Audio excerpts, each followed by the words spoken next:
Appearances can be deceptive, and this building is in fact almost 200 years old. This is the history of Prospect House, a former domestic residence in Atherton. Atherton is located about 12 miles outside of Manchester in the northwest of England. Prospect House was built in the mid to late 1820s for Edmund Hesketh, a prosperous merchant and grocer, and his family. At that time, Atherton, or Chowbent as it was more commonly known, was a small market town of around 4,000 people.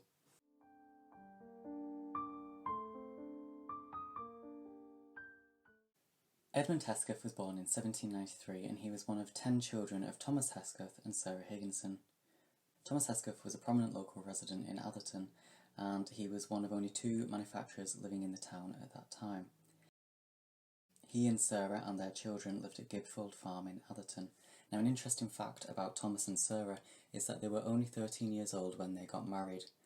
Now, there were only 7 months and 18 days between the wedding and the birth of their first child, which might explain why the 2 teenagers had such a hasty marriage. Unfortunately, Thomas died when he was in his 30s, and it was up to Sarah to raise the 10 children on her own, which she did with great success, and they all went on to have prosperous careers. On the 3rd of October 1824, Edmund married Mary Pearson at St Mary's Church in Lee, which was a nearby town. Mary was raised in Atherton by her mother, Sarah Pearson. Sarah had 2 other daughters as well, and Mary and her 2 sisters were all illegitimate. Sarah was never married. This was a taboo subject at the time, and the fact that Sarah had her children baptised in a parish several miles away from Atherton may suggest that she was aware of this. However, Sarah was also a local teacher, and she grew to be well respected and a prominent member of local society. Mary and her 2 sisters even followed their mother into the teaching profession. Edmund and Mary had 2 children. Their first child, Thomas Pearson Hesketh, was born on the 4th of September 1825, and a daughter, Sarah, followed on the 1st of November 1829. It is this family unit that lived at Prospect House.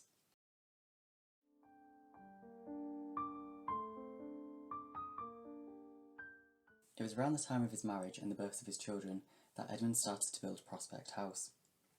The origins of the name Prospect House come from the views from the window, which were over fields and countryside. It was also a manifestation of the good fortunes and good prospects of the Hesketh family at this time.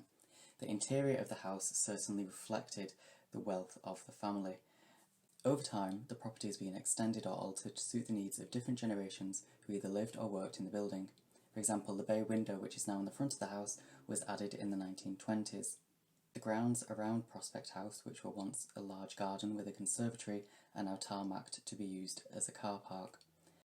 The beautiful views that the Heskeths enjoyed from their windows were also eroded within decades of the house being built. By the 1870s, terraced houses were built opposite Prospect House, as was a mill further up the road. Here's just a rough little sketch of the floor plan at Prospect House as it looked when it was first built. The house conforms to what is known as a double pile plan, which means there are 4 rooms on the ground floor, each room having its own windows, each room also having a fireplace, and this would have been the only source of heat in the house for much of its history. It's likely that the room you can see in the top right of this floor plan was the kitchen, with the small extension being a scullery. The other rooms on this ground floor would have been formal entertaining rooms, so a drawing room, a dining room, and perhaps a common parlour for the everyday use of the family.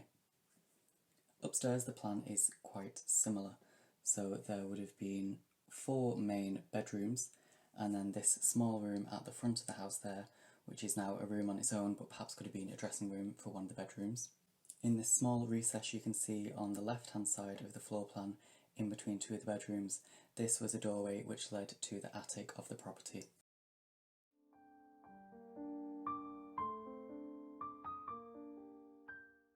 Unfortunately, Edmund Hesketh died in 1833 at the age of 39. This left Mary in a precarious position. She had previously enjoyed a middle-class lifestyle as a merchant's wife. However, now she was left with 2 children aged 8 and 4 to support. Fortunately, Mary decided to fall back on her previous career as a teacher, and following her mother's lead, she established a school from her own home at Prospect House. We can see from trade directories that the school was opened within the year of Edmund's death. Now, the school at Prospect House wasn't catered to all children. It was aimed at the daughters of middle-class gentlemen, and it was classified as a ladies' school. As an upmarket version of a dame school, the Heskeths would have catered to the class of their pupils. As well as basic subjects such as literacy and numeracy, the Heskeths probably also would have taught their pupils a bit of history and geography, as well as social refinement skills that these young girls would have needed as they grew up. This would have included art lessons, musical lessons, and needlework. In the 1851 census, we can even see that some pupils boarded at Prospect House, living with the Hesketh family. This was quite common for these kinds of private establishments, and they often offered extra rooms for pupils to stay as a way of bringing in extra income. The 3 pupils who were living at the Prospect House in 1851 were Mary Jane Lamb, aged 14, Mary Harrison, aged 9, and Hannah Lund, also aged 9. Also living in the household was Thomas Pearson Hesketh, who was working as a broker, and 21-year-old Sarah Hesketh, who had joined her mother as an assistant teacher at the school. Completing the household were 2 servants, Harriet Butterworth, a housemaid, and Ellen Knight, a kitchen maid. The fact that the Hesketh family employed 2 domestic servants shows that the school was somewhat of a success and that they were still somewhat wealthy. However, the fact they only employed a kitchen maid and not a cook would suggest that either Mary or Sarah, or perhaps the pupils themselves, would have taken part in the general day-to-day cooking. Eventually, Mary and Sarah Hesketh went on to teach boys and girls from all social backgrounds. The house was no longer used as a boarding school at this time, but the family still faced the difficulty of dividing their private domestic space away from the children who would use the schoolroom. To combat this, the children were taught in the attic of Prospect House. They would go through this doorway and up the staircase into what was a large open space. The coat hooks the children used still survive to this day. The school at Prospect House also paved the way for future girls' schools in the locality. For example, the Holland sisters were educated by the Heskeths, and they in turn founded their own private girls' school from their home in the 1860s. In 1864, Mary Hesketh retired. By this point, she had been teaching for 40 years and had ran the school from her home at Prospect House for 30 years. A special presentation evening was held to honour Mary Hesketh, and her former pupils had raised several £1,000s, enough to present Mary with a solid silver tea and coffee service. The popularity of Mary Hesketh and the respect shown towards her was displayed in a newspaper article which covered the events of the evening. Mrs. Edmund Hesketh rose amid deafening cheers and said, "Ladies and gentlemen, you will excuse me if I do not say much. The occasion has overpowered me. It is beyond my deserts and expectation. I express my heartfelt thanks. I can say no more. I only wish I could say more," which was followed by a long and loud applause. Mary died on the 11th of December, 1870, at the age of 73.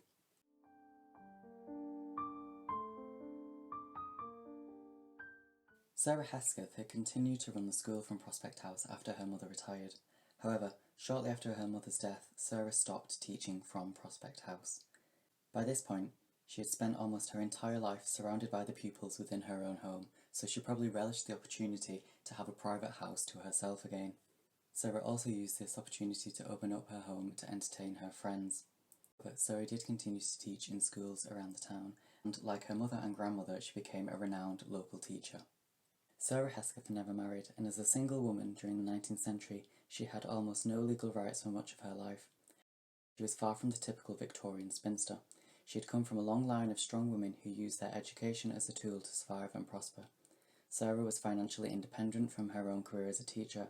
She had also inherited vast sums of money from her uncles and aunts, and from her brother, who also never married. Sarah was an extremely wealthy woman. For example, in 1896, she gave £1,000 for a stained glass window in St John the Baptist Church in Atherton. When converted to modern terms, this is over £90,000. However, Sarah was not extravagant or ostentatious, and this is something that she reflected in the decor of her home at Prospect House. Reverend Cameron, speaking after her death, said, "One would go into her home, for example, and find everything of the simplest and the simple plainness of living, and yet at the same time she was giving great sums to charity." Sarah donated generously and often anonymously to many different charities. She was involved with the Girls Friendly Society. She was president of the Atherton Nursing Association. She was a member of the local education committee, and she was also part of the women's branch of the NSPCC. She donated money to St Mary's Hospital in Manchester, and on St Stephen's Day, which is also known as Boxing Day, she distributed gifts as part of Prescott's charity in Atherton. Sarah was particularly invested in the spiritual well-being of Atherton and donated money towards the building of St George's Church, where she laid the foundation stone in 1911. She also donated money towards the building of St Anne's Church in Hyndesford and the rebuilding of St John the Baptist Church, Atherton's parish church. Sarah Hesketh died in 1919, just 2 months short of her 90th birthday. Reverend Cameron, speaking at her funeral, referred to her passing as a loss to Atherton. He also noted that her final years were somewhat lonely, as many of her contemporaries had already passed away, and a fractured leg after a fall in 1914 had left her housebound. She had spent the last 5 months of her life recovering from an illness at Colwyn Bay in Wales, where she died on Thursday the 19th of September 1919. She was buried in the family grave at St George's Church in Tyldesley, but unfortunately no marker of her grave exists today. Over the course of the 20th century, the people of Atherton decided to honour the memory of Sarah. The town's first secondary school was named Hesketh Fletcher, after her and the Fletcher family.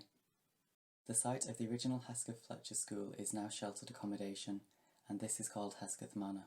There is also a Hesketh Street in Atherton, which runs alongside the site of Gibfold Farm, where Sarah's ancestors lived.